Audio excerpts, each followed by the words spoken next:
তো বলেন কোন আলিমান আও মুতাআল্লিমান আও মুহিব্বান আও মুতাআল্লিকান। ও আল্লাহর গোলাম, আল্লাহর নবী হাদিসের মধ্যে জানায় দেন, হয় তুমি আলেম হও, কোরআন পড়ো, কোরআন শেখাও, কোরআন নিয়ে গবেষণা করো, তাহলে তুমি এক নম্বর পর্যায়ের কোরআনের সাথে সম্পর্ক রাখনেওয়ালা। আর যদি তুমি আলেম না হইতে পারো, তোমার যদি আলেম হওয়ার সুযোগ না থাকে, তাহলে তুমি নিম্ন পর্যায়ে কোরআনের সাথে সম্পর্ক রাখো। তুমি কোরআন হাকিমের ছাত্র হয়ে যাও, কোরআন শিখার জন্য চেষ্টা করো। ও বাজান, অনেকেই মনে মনে চিন্তা করতেছেন, হুজুর আমি তো এক বুড়া হয়ে গেছি, বয়স হয়ে গেছে, এখন আমি কোরআনের ছাত্র কেমনে হব? ও আল্লাহর গোলাম, আল্লাহ পাক দিনে 24টা ঘন্টা একজন মানুষের জন্য দিয়েছেন। এই 24 ঘন্টা ব্যবহার করে তুমি তোমার জিন্দেগিতে ইঞ্জিনিয়ার হইলা, তুমি বড় সাহিত্যিক হইলা, বড় অফিসার হইলা, বিল্ডিং বানানো শিখলা, বাড়ি বানানো শিখলা, গাড়ি বানানো শিখলা, ঘেরে কেমনে মাছ লাগাইলে বেশি মাছ হবে তাও শিখলা। কিন্তু তুমি কেন এত বড় কপাল পোড়া, তুমি কোরআনটা কেন শিখতে পারলে না? তোমার দিনের 24 ঘন্টার একটা মাত্র ঘন্টা চেষ্টা করে যে কোনো ভাবে বের করে কোরআনের জন্য দেওয়ার চেষ্টা করো। কার কাছে শিখবো? ওই মসজিদের মুয়াজ্জিন সাহেবের কাছে যান, ইমাম সাহেবের কাছে যান। ইমাম সাহেবরে বলেন, হুজুর দুনিয়াতে অনেক ক্ষেত্রে আমি টাকা পয়সা খরচ করেছি, দুনিয়াতে নাচ গানে টাকা পয়সা খরচ করেছি, আপনি আমারে প্রতিদিন 1 ঘন্টা করে কোরআন শেখায় দিবেন, আপনি আপনার খুশি করে আমি আপনারে হাদিয়া দিব। ইমাম সাহেবের কাছে পড়েন, তালিবুল ইলমের কাছে পড়েন। ও আল্লাহর গোলাম, ও যুবক, মোবাইলের পিছনে তুমি তোমার 24 ঘন্টার 16 ঘন্টা করে ব্যয় করছো। মোবাইলে তোমার সব কিছু আছে, হিন্দি সিনেমা আছে, তোমার মোবাইলের মধ্যে গেমস আছে, সারাদিন তুমি গেমসের মধ্যে থাকো। 500 জিবি 600 জিবি ইনস্টল করা আছে, তুমি ঘুমের আগেও তোমার মোবাইলে সময় দাও, ঘুম থেকে উঠেও তুমি তোমার মোবাইলে সময় দাও। ও আল্লাহর গোলাম যুবক, দিনের 1 ঘন্টা মোটে ফারেক করে ঘুমের সময় 20 মিনিট কোরআনের জন্য দাও, আবার ঘুম থেকে উঠে 20টা মিনিট কোরআনের জন্য দাও। এভাবে প্রতিদিন তুমি যদি 40টা মিনিট কোরআনের জন্য দাও, আমার বিশ্বাস 1 বছরের মধ্যে তুমি কোরআন শিখে ফেলবে। কোরআন শিখতে পারি না তা নয়, কোরআন শেখার চেষ্টা করি না। বলুন তো, পৃথিবীর মানুষের কাছে অসাধ্য কোনো কিছু আছে? সব কিছু মানুষের সাধ্যের মধ্যে। মানুষ চেষ্টা করে এরোপ্লেন বানিয়ে বিশাল লোহার ফ্রেম, যে লোহার ফ্রেম ওপরে ছেড়ে দিলে মাটিতে পড়ে যাওয়ার কথা, মানুষ তার সমস্ত টেকনিককে ব্যবহার করে প্লেন নিয়ে চলে যাচ্ছে, হাজার হাজার কিলোমিটার মহাশূন্য দিয়ে উড়ে চলে যাচ্ছে। দুনিয়ার মানুষ তার কৌশলকে ব্যবহার করে চাঁদের দেশে পাড়ি জমাচ্ছে। মানুষ কত প্রকারের মেডিসিন, কত প্রকারের যন্ত্রপাতি মানুষ তৈরি করছে। এই সব সম্ভব, শুধু সম্ভব না কোরআন শিখা নাকি? এটা পৃথিবীর সবথেকে সহজ কঠিন কাজ। ও বাজান, একটু উত্তর দিবেন জবানটা খুলে, কোরআন শেখা পৃথিবীর সবথেকে কঠিন কাজ? তাহলে সবথেকে কঠিন আল্লাহ বলেন, আমি কোরআন সহজ ভাষায় সুন্দর করে তোমাদের যেন বুঝতে পারো এইভাবে আমি কোরআন নাজিল করেছি।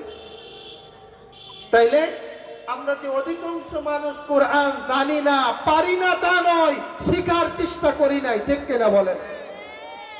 কবরে যদি একটা প্রশ্ন করে, এই তোমার তো কোরআন শেখার কথা ছিল, তলাবুল ইলমি ফরিদাতুন আলা কুল্লি মুসলিম ওয়া মুসলিমা, ফরজ ছিল, তুমি কেন কোরআন শেখনি? সারা জীবন ওই কুলাউযুবি রব্বিন নাস দিয়ে নামাজ পড়ে গেছো, তার মধ্যে 3-4টা আয়াত 5টা আয়াতের মধ্যে তোমার ভুল ছিল কমপক্ষে 32 ঘন্টা। তুমি কি করছো? কি লেভেলের মুসলমান হইছো বাজান? পার পাওয়ার কোনো উপায় আছে না? এক প্রশ্নে আটকা, এক প্রশ্নই শেষ। তাহলে কোরআন শেখার সুযোগ আছে, সুযোগকে কাজে লাগিয়ে কোরআন শিখতে হবে। 3 নম্বর, আল্লাহর নবী বলেন, আলেম হইতে পারোনি, এভাবে কোরআনের সাথে সম্পর্ক রাখতে পারোনি, তাহলে ছাত্র হও। বলে ছাত্র হইতে পারোনি, তাহলে 3 নম্বর, আও মুহিব্বান, ভালোবাসনেওয়ালা হও, কোরআনকে ভালোবাসো। কোরআনকে কেমনে ভালোবাসবো? কোরআনের মাদ্রাসাকে ভালোবাসো, কোরআনের আলেমকে ভালোবাসো, কোরআনের তালিবুল ইলমকে ভালোবাসো, কোরআনওয়ালাদের সাথে মহব্বত রাখো। একজন সাধারণ মানুষ হিসাবে তোমার সবচেয়ে বেশি ভালোবাসা যেন তোমার মসজিদের ইমামের সাথে হয়। একজন মুসলমান হিসাবে তোমার সবচেয়ে বেশি ভালোবাসা যেন তোমার মসজিদের খতিবের সাথে হয়। একজন সাধারণ মানুষ হিসাবে তোমার সব থেকে বেশি ভালোবাসা যেন তোমার এলাকার মাদ্রাসার সাথে হয়, মাদ্রাসার উস্তাদদের সাথে যেন তোমার ভালোবাসা হয়। এইটা যদি হয় তাহলে তুমি কোরআনকে ভালোবাসনেওয়ালাদের কাতারে পড়বা। ও আল্লাহর গোলাম যুবক, ও মুসলমান, আমাদের নেতার সাথে খুব রকমের সম্পর্ক আছে, নেত্রীর সাথে খুব সম্পর্ক আছে, ওই খেলাধুলার মাটির সাথে খুব সম্পর্ক আছে, কিন্তু যে মসজিদের ইমাম সাহেব তোমার আমার বাবা মরে গেলে জানাজার নামাজ পড়াবে, যে ইমাম সাহেব তোমার জন্য দোয়া করবে, তোমার মায়ের জন্য দোয়া করবে, তোমার বালা মুসিবতে দোয়া করে, তোমার 5 ওয়াক্ত নামাজের ইমামতি করে, ও মুসলমান, কেন এমন কপাল পড়া হইলা? ওই ইমাম সাহেবের সাথে কেন সম্পর্ক তোমার না? মানে তোমার কোরআনের সাথে সম্পর্ক নাই, কোরআনের পরিবেশ ভালো লাগে না। আলেমদের সাথে সম্পর্ক রাখো। বলে এইভাবেও কোরআনের সাথে সম্পর্ক রাখতে পারি না, আলেমদের সাথে সম্পর্ক করতে পারি নাই, তালিবুল ইলমের সাথে সম্পর্ক করতে পারি নাই। আল্লাহর নবী বলেন 3 নম্বর স্তরের সম্পর্ক যদি তোমার না হয়, আও মুতাআল্লিকান, কোরআনের সাথে সম্পর্ককারী তুমি হও। আলেমদের সাথে সম্পর্ক করতে পারো না, মাদ্রাসা হয়, ওই মাদ্রাসার ছাত্রদের লজিং লেখে সম্পর্ক রাখো। মাদ্রাসায় অর্থনৈতিক সহযোগিতা করে মাদ্রাসার সাথে সম্পর্ক রাখো বাবা। ও বাজান, মাদ্রাসার কাজ হয়, মাদ্রাসার কাজে শরীক হয়ে স্থায়ীভাবে কোরআনের সাথে সম্পর্ক রাখো। আল্লাহর নবী বলেন, কোরআনের প্রথম স্তরের সম্পর্ক রাখো, হয় আলেম হও, নয় তালিবুল ইলম হও, নয় ভালোবাসনেওয়ালা হও, নতুবা যে কোনো ভাবে মাদ্রাসা মসজিদ আলেম উলামাদের সাথে সম্পর্ক রাখো। 5 নম্বরে, হইও না ওয়ালা তাকুন খামিসান ফাতুহলিকা, আলেমের শত্রু হইও না, কারণ আলেমের শত্রু যদি তুমি হও, তুমি যত বড় ক্ষমতার অধিকারী হও না কেন, তোমার কপালের মধ্যে ধ্বংস আল্লাহ লিখে দিছে। ওই স্বৈরাচার, 17 বছরের স্বৈরাচার, কোনো কিছুর অভাব ছিল না, বিশাল ক্ষমতার অধিকারী ছিল, খুব স্ট্রং একটা মন্ত্রিসভা ছিল, তাদের পাওয়ারের ঠেলায় রাস্তাঘাট দিয়ে চলা যাইত না, টাকা পয়সার কোনো কমতি ছিল না। ও বাজান, 47 সাল পর্যন্ত থাকতে চাইছিল, আল্লাহ 17 মিনিটও সময় দেয় নাই। কেন? বিশ্লেষণ করে দেখেন তার এমন পরিণতি কেন হইল? কারণ তার সব ছিল, কিন্তু উলামা ইকরামের সাথে সম্পর্ক ছিল না। আলেম আর কোরআনের প্রশ্নে সে ছিল ফেরাউন, এজন্য তার কোনো কিছু কাজে লাগি নাই, সব ধ্বংস হয়ে গেছে। কেন? কারণ আল্লাহ বলছেন কোরআনের সাথে শত্রুতা থাকলে, আলেমের সাথে শত্রুতা থাকলে তার ধ্বংস অনিবার্য। বলেছেন কে? সেটা শেখ হাসিনা হোক আর যে হাসিনা হোক, যত বড় ক্ষমতার অধিকারী হোক না কেন, কোরআনের সাথে শত্রুতা করলে তার ধ্বংস অনিবার্য। ও ভাইজান, এজন্য সামনে যারা ক্ষমতায় আসবে শিক্ষা নিতে হবে। শেখ হাসিনার কি কারণে জুতার বাড়ি খেয়ে বাংলাদেশ থেকে গেল, ওই একই কারণ যদি আমার মধ্যে আসে, তোমার মধ্যে আসে, তুমি যত বড় দল হও না কেন, যত তোমার গণজোয়ার থাকুক না কেন, যত তোমার ক্ষমতা থাকুক না কেন, ও তো 17 বছর থাকছে, তুমি 17 মিনিট সময় এই দেশে পাবে না। কেন? কারণ কোরআনের শত্রু মানে কার শত্রু? আল্লাহর শত্রু। এজন্য বাজান, কোরআনের সাথে যে কোনো ভাবে আমাদের সম্পর্ক হতে হবে, কোরআনের কাছে মানুষদেরকে আনতে হবে। কারণ কোরআন এমন পরশপাথর, মানুষের কাছে বুঝে আসুক আর না বুঝে আসুক, মানুষ হেদায়েতের নূর পেয়ে যায়। হযরতে ওমরে ফারুক রাদিয়াল্লাহু তাআলা আনহু, আল্লাহর নবীর একজন জবরদস্ত সাহাবী। মন্ত্রী সবাই বৈঠক হয়েছে, বাপ দাদাদের ধর্মের এই চুনকালি আর সহ্য করা যায় না।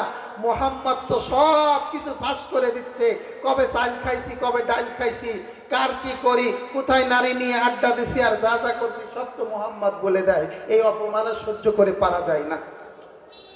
ওমরের রাগ হয়ে গেছে, তরবারি নিয়ে দাঁড়ায় গেছে।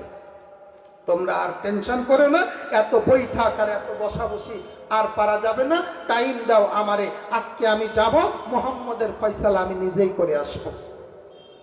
হযরত ওমরে ফারুক উন্মুক্ত তরবারি নিয়ে বের হয়ে গেছে, রাগে অগ্নিশর্মা গড়গড় করে আল্লাহর নবীর দরবারের দিকে যাচ্ছেন। পথিমধ্যে হযরত নাঈম বিন আব্দুল্লাহ রাদিয়াল্লাহু তাআলা এর সাথে দেখা হয়ে গেছে। ওমর, এত রাগ কেন? তরবারি উন্মুক্ত কেন? যাও কই? ওমর বলে, বাধা দিও না, সামনের থেকে সরো, আজকে মুহাম্মাদের একটা ফয়সালা করেই তারপরে আসব, মুহাম্মাদের কল্লা আজকে নামাই দেব। নাঈম বিন আব্দুল্লাহ মুস্কি হাসে। নাঈম বিন আব্দুল্লাহ বলে, ওমর, মুহাম্মাদের খবর পরে নিও, আগে বাড়ি যাও, তোমার ঘরের খবর নাও, মুহাম্মাদের খবর পরে নিও। শুনছি তোমার বোন ভগ্নিপতি কালিমা পড়ে মুসলমান হয়ে গেছে, বলেন না সুবহানাল্লাহ।